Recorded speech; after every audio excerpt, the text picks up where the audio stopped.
So I've already drawn out the badger onto the canvas and I've given the entire canvas a coat of raw umber using some acrylic medium. This will not only seal the pores of the canvas but give me a nice imprimatura or coloured ground to paint onto, which is much nicer than painting onto a white blank canvas. So now with a small brush I'm just putting in, it's a medium-sized brush, putting in the basic shapes of the badger on the drawing that I can still just about see, because I want to make sure that I know where those relevant details are and I don't want to lose them as I paint over them, because I will be painting over them in quite substantially, and so I just need to make sure that they're all still there. I'm using a limited palette for this, which is titanium white, Payne's grey, burnt sienna, raw umber and yellow ochre, and these are all earth colours. So there's no confusion about what colour to use. If you just use a simplified palette, painting becomes much simpler and much more harmonious as well.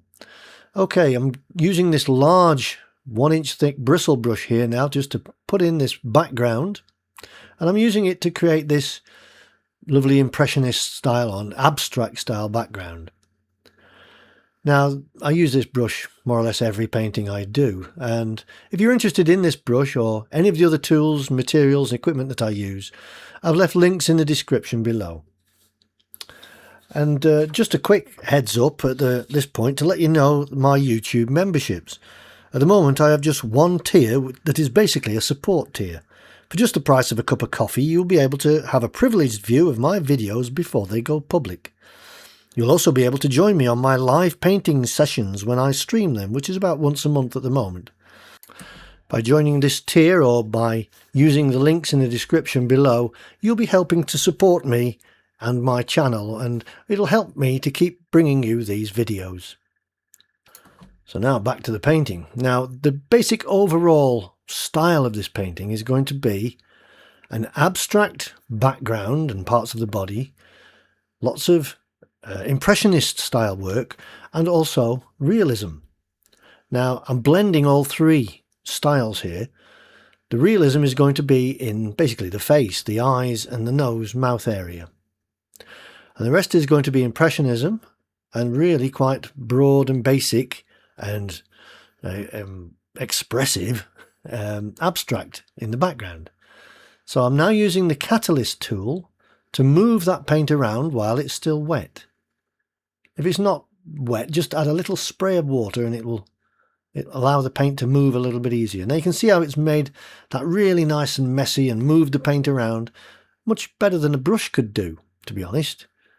So I'll use it again like that. I'll just add a bit of paint here and there and then use the tool to move that paint around. Or I can apply the paint using this tool, just picking it up off the palette.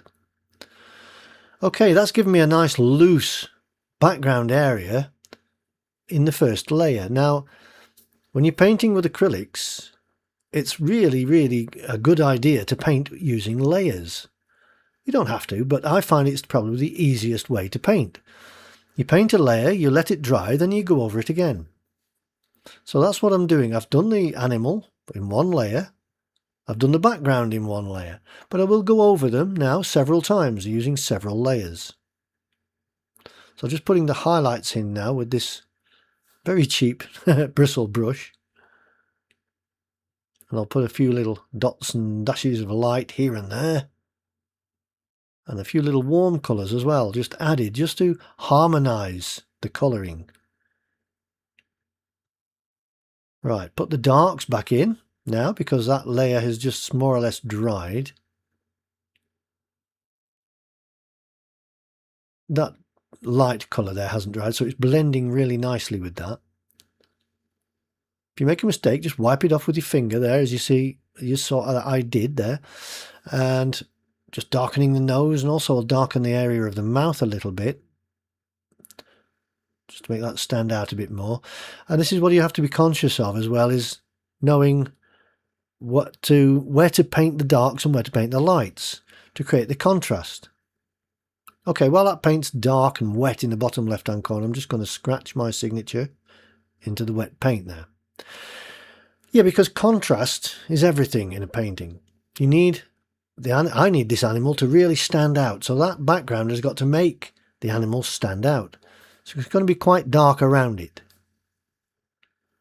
Okay, using a smaller brush just to put in some of these little details like the eyelids and the shape of the eyes, making them accurate, and also putting the nose back in again. You see this second layer of Payne's grey there is much darker now because it's going over that first layer. And it's the same with the lights. The lights will be brighter once they're dry. I then go over the top with another light and it will go brighter. And because paint will become dull as it dries in the first few layers, so you may have to do 3 or 4 layers before it stays nice and bright or nice and dark. So just putting some of those lights back in again with this old worn nylon brush, which doesn't come to a point anymore, but is quite spiky. And I can splay the bristles of this brush. You've seen me probably using it on several paintings, where I splay the bristles and then paint with it very much like a rake brush or a comb brush. And it can produce lots of fine fur-like effects just with a few brush strokes, instead of having to paint every single hair. A few little lights now in that eye, on the eyelids, blend with the finger if necessary, and then a highlight in the top of the eye will bring that animal to life. Suddenly it comes alive as soon as you do that. Put a little highlight on that cheek there, and also the top of the head, using that splayed bristle technique. If you've got an old worn brush, a nylon brush, do try that with this technique, splaying the bristles. Don't do it with a new brush because it will ruin it. It won't come to a point anymore if you keep doing it. So use an old one if possible, unless you don't mind ruining a new brush. Okay, I'm going to put some colour down into this muzzle area and also in the cheek. Using a smaller brush now, I'm just going to put some colour into this nose here, where it's catching a little bit of reflected light. And this is how you make things look real, is by studying and understanding reflected light. That's not just the light coming to it, which is coming from the top onto the top of the nose, but there's a reflected light giving that nice orange glow coming from underneath. A little bit in the eye there as well. So it's hitting parts of the nostril and creating that effect. If it had done that with just the grey tone, it wouldn't look right. It would look false. But now it's coloured. It's got that reflection of colour coming from beneath. It looks much better. Just putting some darks back in with this rake brush now, which does a similar thing to the splayed bristle technique, but this does it naturally because that's how the bristles are when you buy this brush. It's a rake or comb brush. Now back to the large brush for the background.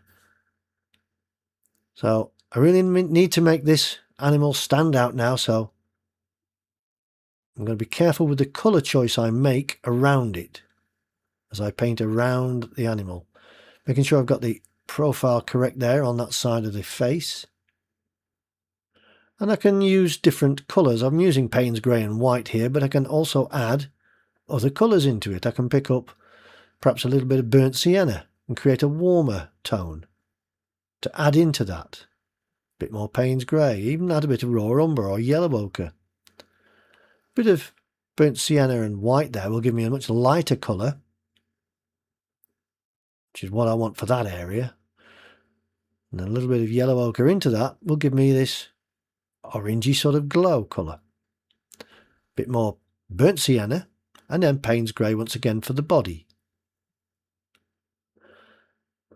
Now, this is going to be the very abstract part of the animal, this, and the background. But because I'm also painting quickly, and you must learn to paint quickly with acrylics, all the paint in that background is still wet. But if it starts to dry out, just a little mist spray of water will keep it damp, so that I can mix and move it around at a later stage, because I'm not finished with the body of this animal yet. Now I have, and I've just given it another quick spray just to keep that paint wet.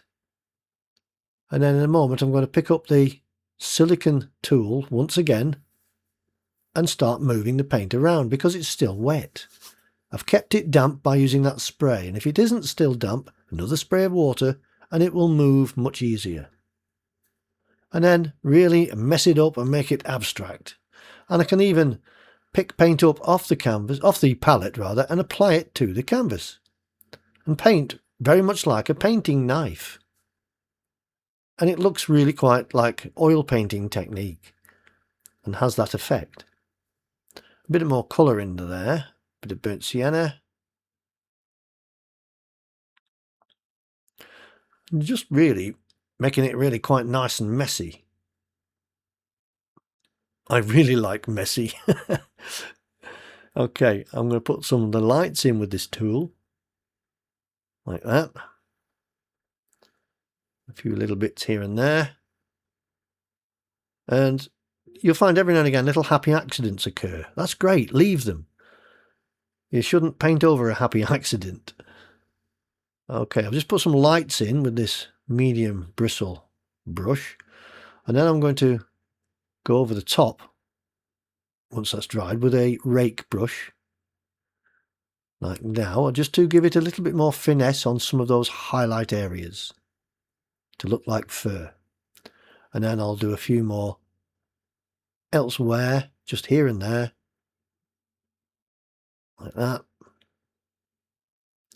and put the lights back in once again because that layer has dried, so I want that to be really nice and bright. Same with the ears, and just the tips here and there of the other light areas. Splay the bristles again to get that technique on this old brush, like that. Okay, now I'm going to put in a few little lights here. I'm going to put a few little marks in that look like little dots of light, because I do like to put these little dots of light in right at the end, like little dots here and there, like on the muzzle there. I'm not doing it all the way around the muzzle, just a couple of little dots is all that's required. Now, for spray again with water, I can paint very fine lines. It's much easier to do the fine lines and bristles and hairs if the paint is damp. If it's dry, it's almost impossible to do long, fine lines. And now I love using this brush like this in a higgledy-piggledy way, and a few little dots and dashes and impressionist foliage kind of marks here, just to make it look like there could be foliage there on top of that expression abstract background. Now, a few more of those little dots of light elsewhere, and I'll put a little coloured light back into the eye again in a moment. And once that's all done, that's the painting finished. If you have enjoyed this video and hopefully found it interesting and entertaining, please don't forget to give it a thumbs up and subscribe to my channel. Be sure to click on the little bell icon if you wish to be notified of my latest videos. I am always interested in your questions and comments, and I do try to answer every one of them. Hopefully I will see you on my next painting video, so until then, have a lovely day and happy painting!